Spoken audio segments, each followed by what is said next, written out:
ये कुछ सक्सेसफुल कुछ प्यारी प्यारी ॻाल्हियूं हितां हिन तरफ़ भी मां शामिल करणु चाहियां थी। सभिनी खां पहिरीं त हमेशह असांखे तव्हां ॿुधाईंदे नज़र ईंदा आहियो, अॼु असांजे नाज़रीन जे लाइ बि ज़रूरु चाहींदमि त उहे ख़ूबसूरत लफ़्ज़ जेके अॼु असां वटि ट्रॉमा सेंटर जे लाइ हिकु वॾो हिकु तबिको आहे जंहिं वटि मिसकनसेप्शन सां जेको हली रहियो आहे त ख़बर न आहे उते सही ट्रीटमेंट्स भी थियनि पियूं न पियूं थियनि, छा थी रहियो आहे छा न थी रहियो आहे, गवर्नमेंट जी केतिरी इन्वॉल्वमेंट आहे, प्राइवेट सेक्टर जी केतिरी इन्वॉल्वमेंट आहे, डॉक्टर्स जो बिहेवियर छा आहे, हिकु वॾी लिस्ट आहे। अॼु उन ट्रॉमा सेंटर खे तव्हांजे ख़ूबसूरत लफ़्ज़नि में ऐं उन जो पॉज़िटिव साइड पंहिंजे नाज़रीन ताईं पहुचाइणु चाहियां थी। ॾिसो, ट्रॉमा सेंटर जो हिकिड़ो तव्हां कॉन्सेप्ट इहो सम्झो, ट्रॉमा सेंटर असांजो जेको ठहियो शहीद मोहतरमा बेनज़ीर भुट्टो जी ट्रिब्यूट में ठहियो ऐं इहो ई शइ तय थी त भाई there would be free of cost treatment for everybody, माना जंहिंमें तव्हांजी असांजी वॉल्स ते लिखियलु आहे क्लियरली त किथे कंहिं मरीज़ खां पाई पैसो न वठियो वेंदो ऐं असां चेक बि कंदा आहियूं, माण्हुनि खां पुछंदा आहियूं मरीज़नि खां त भाई तव्हां खां को पैसा। हिकिड़ी ऑर्थोपेडिक जी सर्जरी, मां ऑर्थोपेडिक सर्जन आहियां त मां पंहिंजे डिपार्टमेंट जी ॻाल्हि कंदुमि, पंहिंजी फील्ड जी ॻाल्हि कंदुमि। हिकिड़ी ऑर्थोपेडिक सर्जरी जेका आहे सा ऑन एन एवरेज 2 लख 3 लख रुपया 4 लख अञा बि मथे, जंहिंसां जॉइंट रिप्लेसमेंट वग़ैरह जी ॻाल्हि कयूं त उहो 15-15 10-10 लख बि थी वञे। त उहा कॉस्ट जेका आहे उहा एतिरी आहे जेकॾहिं मां हिकिड़ो वाइट कॉलर्ड माण्हू या मां पाण बि आसानी सां अफोर्ड नथो करे सघां कंहिं बि सेटअप में, प्राइवेट सेटअप में उहो तव्हांखे गवर्नमेंट फ्री ऑफ कॉस्ट उहा फैसिलिटी प्रोवाइड करे थी अॼोके दौर में, त अञा बाक़ी तव्हांखे छा खपे। इहो असां पंहिंजे पार्ट ते पंहिंजो रोल प्ले कयूं था ऐं जे ईअं सभु पंहिंजो पंहिंजो रोल सोसाइटी में प्ले कंदा वञनि, डॉक्टर्स या ॿिया जेके बि आहिनि, जीअं मैडम ॻाल्हि कई त पोइ शयूं काफ़ी बहितरी जी तरफ़ हली वेंदियूं। मां पंहिंजो रोल प्ले कयां, मैडम पंहिंजो रोल प्ले करे, त इहो आहे बिल्कुलु। अच्छा, हिते हिकिड़ी इहा बि शइ अगरि त असां वटि जॾहिं तव्हां फ्री ऑफ कॉस्ट जी ॻाल्हि कंदा आहियो त असां क्वेश्चन मार्क फॉर अगरि का महांगी सर्जरी आहे त उहा असां मतिलबु रिलैक्स हूंदा आहियूं त हा महांगो डॉक्टर आहे बिल्कुलु सही हूंदो, पर जिते तव्हां फ्री ऑफ कॉस्ट जी ॻाल्हि कंदा आहियो उते असांखे फौरन लॻंदो त ओहो ख़बर न आहे छा करे छॾंदा, छा थींदो छा न थींदो। इन कॉन्सेप्ट खे केतिरो ॾिठो आहे? काफ़ी जायुनि ते इंसानु अकेलो हूंदो आहे, ऐं सिर्फ़ु हुनजो पंहिंजो अंदरि हूंदो आहे ऐं अलाह हूंदो आहे। ठीकु आहे, तव्हां कंहिं बि माण्हू ते, कंहिं बि डॉक्टर ते या सोसाइटी में कंहिं बि माण्हू जे मथां 24 कलाक 24/7 नथा वेही सघो, न ई पंहिंजी इवन पंहिंजे ॿारनि जे मथां बि नथा वेही सघो। फर्ज़ कयो तव्हांखे पंहिंजे ॿार खे मना था की बाबा मोबाइल यूज़ न कर, पोइ लिखी वञी इस्तेमालु करे सघे थो। त इहो जेको तव्हां ॻाल्हि कई न त सही इलाजु थिए थो नथो थिए, इन जो जेको सही जवाबु हर माण्हू पाण ॾींदो। ठीकु आहे, मां सर्जरी कयां थो त मां पंहिंजो रोल प्ले थो कयां त भाई मूंखे अलाह साईं खे जवाबु ॾियणो आहे, मां पंहिंजो कमु सही कयां। तीअं ॿियो डॉक्टर जेको सर्जरी करे थो उहो पंहिंजो जवाबु आहे। इहो असां कॉन्स्टेंटली कंहिं ते बि चेक नथा रखी सघूं, इन शइ जो जवाबु बिल्कुलु बिल्कुलु बिल्कुलु ईअं ई आहे। ऐं वाक़ई में इहो इहा शइ इते वेरी नथी करे तव्हां प्राइवेट में सेक्टर में आहियो या गवर्नमेंट सेक्टर में आहियो। इहो अगरि जॾहिं तव्हां पाण जी ॻाल्हि कयो था पोइ तव्हां उहो एज़ एन इंडिविजुअल ई तव्हां साम्हूं था अचो।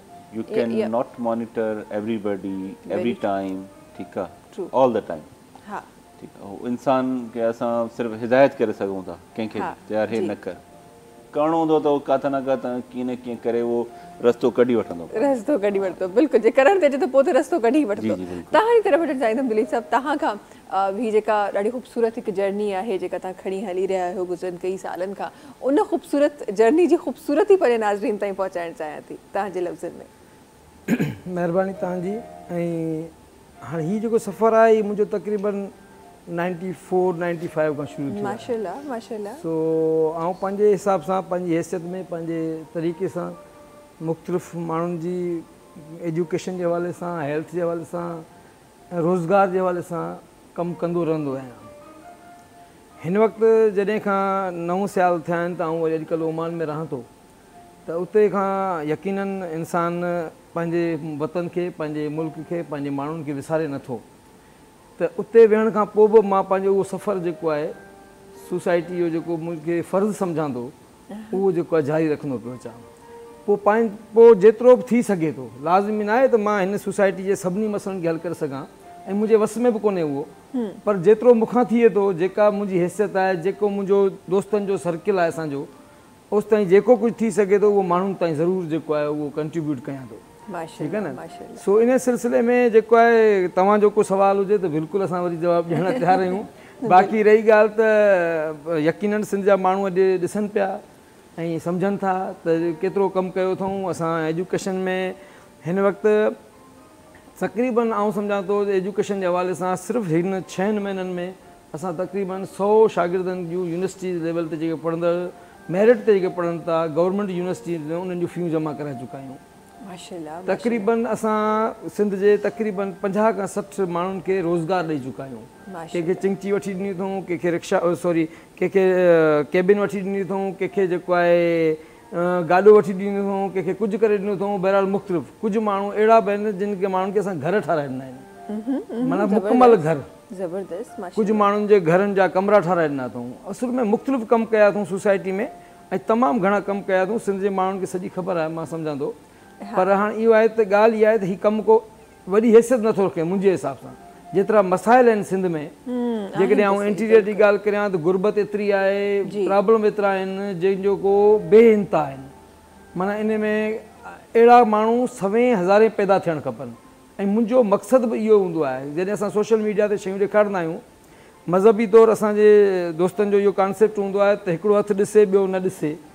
पर आउं इन जे माना बरख़िलाफ़ इन करे आहियां, माना अगेंस्ट इन करे आहियां सोसाइटी में कॉम्पिटिशन हुजणु खपे। अॼु जेकॾहिं आउं कमु करियां थो अॼु आउं कमु करियां थो त मुंहिंजी ख़्वाहिश आहे त सिंध में अहिड़ा हज़ारे माण्हू पैदा थियनि जेके इहो फ़र्ज़ु सम्झनि त मूंखे पंहिंजो कमु करिणो आहे। फॉर एग्ज़ाम्पल मां अॼु हिकिड़ी दोस्तनि सां शेयर कयां थो। अॼु ॻाल्हि हिकिड़ो TV चैनल हो, ठीकु आहे न, उन ते हिकिड़ी न्यूज़ हली त सखर में हिकिड़ो तुंहिंजो छोकिरो आहे जेको मेडिकल में फर्स्ट ईयर में पढ़े थो, उनखे लिवर ट्रांसप्लांट कराइणो आहे, उन लाइ 70 लाख रुपया खपनि। इहा ॻाल्हि आहे तक़रीबन अॼु खां 15 अरिड़हं 20 साल पुराणी ॻाल्हि। त मां हुते हैदराबाद जो हिकिड़ो सहाफ़ी असांजो दोस्त हो सलीम मल्हा, उनखे मां फ़ोन कयो त बाबा जेको आहे मुंहिंजे तरफ़ां 25,000 रुपया लिख ऐं जेको आहे ठीकु आहे। हुन ओॾी महिल टिकर हलाए छॾी न्यूज़ ते त बाबा डॉक्टर दिलीप कुमार दोलताणी तरफ़ां हिन नौजवान लाइ 25,000 रुपया ऐलान। तव्हां उहो सलीम मल्हा बि ज़िंदा आहे ऐं उहा साॻी ॻाल्हि मां उन माण्हू जे लाइ 70 लाख रुपया 48 कलाक में पूरा थी विया। उहो इन ॻाल्हि जे करे मूं 25,000 ॾिना, मैडम ॾिठो, मैडम चयो मेरी तरफ़ से 50,000 लिखो, डॉक्टर साहब ने 1 लाख लिखो, उसने लिखा 5 लाख। इहो हूंदो आहे सोसाइटी में कमु। हिन वक़्तु बि जेका आउं कमु करियां पियो उन जो मक़सदु बि इहो ई आहे त बाबा सोसाइटी खे पंहिंजी रिस्पॉन्सिबिलिटी आहे। ऐं मां तव्हां दोस्तनि जी हिन TV चैनल जे ज़रिए माना तव्हांखे ॿुधाइणु चाहियां थो त अहिड़ा सवे माण्हू मूं ख़ुदि माना आउं को वॾाई कोन पियो करियां, न को माना को मगरूरी आहे, पर अहिड़ा सवे माण्हू मूं पैदा कया आहिनि जेके माण्हू अॼु सोसाइटी में पंहिंजे कमु पिया कनि। मिसाल जी ॻाल्हि आहे, चवंदा आहिनि चैरिटी बिगिन होम। पहिरीं तव्हांजे पंहिंजे फ़र्ज़ु आहे तव्हां जूं मिट माइट, तव्हांजा पाड़े वारा, तव्हांजे मिट माइट में तव्हांजा कज़न थी विया, फुफिया पुट थी विया, धेरूं थी वियूं, एतिरा यूनिवर्सिटियुनि में पढ़नि था, वीचारियूं नियाणियूं पंहिंजे फ़ीअनि लाइ परेशान हूंदियूं आहिनि। असांखे पढ़णो आहे, असां वटि पैसा न आहिनि। छा असां जेके बि मानी मच्छी वारा आहियूं जेके असांखे अलाह साईं जेको आहे कुझु न कुझु ॾिनो आहे, जेकॾहिं असां पंहिंजी ज़िंदगी में कुझु अहिड़ा कमु करे वञूं, भगत कबीर जो हिकिड़ो आउं तव्हांखे ॿुधायां थो, जब आए तुम संसार में तुम रोए जग सा, माना तव्हां रोईंदा आहियो, ॿार बच्चा पैदा होता है तो रोते हैं, उसके बाद लोग हंसते हैं, पाड़े वाले मिट माइट के, भाई जब आए तुम संसार में तुम रोए जग हंसा, ऐसी करनी कर चलो कि तुम हंसो जग रोए। जग रोए जो मकसद है तोखे याद करे।